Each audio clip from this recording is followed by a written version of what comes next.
সারাদিন রোজা রেখে ইফতারিতে শীতল পানীয় সবারই পছন্দের। সেই পানীয় যদি হয় স্বাস্থ্যসম্মত টক দই, তাহলে তো কথাই নেই। বগুড়ায় রোজাদারদের ঘরে ঘরে এবার ইফতারের অন্যতম অনুষঙ্গ টক দই। তাই ইফতারে ঐতিহ্যবাহী ও স্বাস্থ্যসম্মত খাবার হিসেবে টক দই বা সাদা দইয়ের চাহিদা বেড়েছে কয়েক গুণ। বগুড়া থেকে আরিফ রেহমানের পাঠানো তথ্য ও ছবিতে ডেস্ক রিপোর্ট। রমজান এলেই বগুড়ার দই মিষ্টির দোকানগুলোতে যেন বদলে যায় দৃশ্যপট।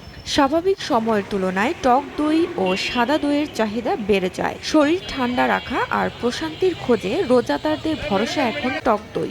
শহরের বিভিন্ন দোকানে রোজাদারদের ভিড়। কিন্তু রমজান মাসে ডাক্তার সাহেবরা পরামর্শ দিচ্ছে টক দই এবং সাদা দই খাওয়ার জন্য। রমজানের সময় সচরাচর টক দই বেশি চলে। আমাদের টক দই 600 গ্রামটা 180, 300 গ্রামটা 90 টাকা। আমি নিয়মিত টক দই এসে থেকে নিই, খুব ভালো লাগে। দাম আমাদের বাড়েনি, চাহিদা আগের থেকে তুলনায় একটু বেশি। শুধু স্বাদ নয়, স্বাস্থ্যগত দিক থেকেও দইয়ের জনপ্রিয়তা বাড়ছে।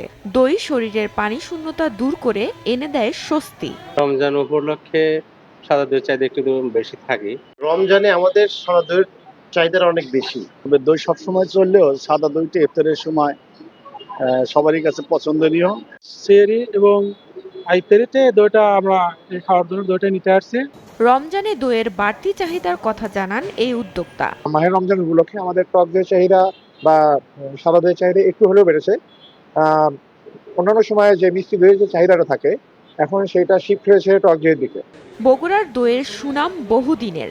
ঐতিহ্য আর স্বাদের সেই ধারাবাহিকতা 2023 সালে পেয়েছে জিআই স্বীকৃতি, যা এই দইকে দিয়েছে ভৌগোলিক পরিচয়ের গর্ব।